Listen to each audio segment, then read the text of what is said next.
রাগারাগি করো না, কোনো না কোনো কারণে। আমিও তো রাগারাগি করি, তাই না? তাহলে মম মনে করো যে রাগারাগি করে, আমি এই যে মমরে রাগ, মমরে আমি থাকবেই না। মম বাপি রাগারাগি করে, বাপিও থাকবে না, বাপিরও আমার দরকার নেই।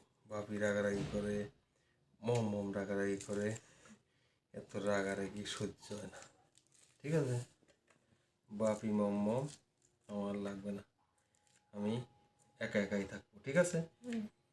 বাপিও রাগারাগি করে, মমও রাগারাগি করে। মমের কথা অসহ্য মনে হয়, বাপির কথা অসহ্য মনে হয়। বাপি আর মমরে কি করলাম? ফেলাই দিলাম। মম নাই, আমি কি করলাম? দিয়ে দিলাম। কি হলো? কমলা কোথায় গেছে? আর এটাই কি রা, বাপি আর মম এখনো আছে, আছে না? কি হয়েছে? এটা কি ডুবিছে? ওটা নাই, ওটা কি হয়েছে?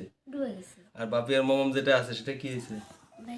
ঠিক তোমার জীবনও এরকম, তোমার জীবনে এরকম। আমরা হচ্ছে তোমার আবরণ। বাপি আর মম কি?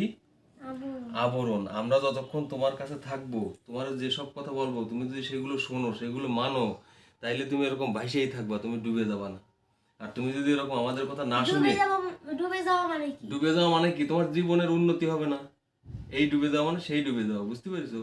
আর তুমি যদি আমাদের কথা শোনো, আমাদের কথা মাইনে চলো, তাহলে কি কি থাকবা তুমি সারা জীবন? এরকম ভাইসে থাকবা তুমি। আমরা সবসময় আমরা যেটা বলি সেটা কিন্তু তোমার ভালোর জন্যই বলি, আমরা কখনো তোমার খারাপের জন্য বলি না। আর সেগুলো যদি তুমি এরকম ছুঁড়ে ফেলে দাও, তাহলে, আর তুমি যদি একা থাকতে চাও, তাহলে কি হবে? তুমি কি করবা? এরকম কমলালের মতো ডুবে যাবা।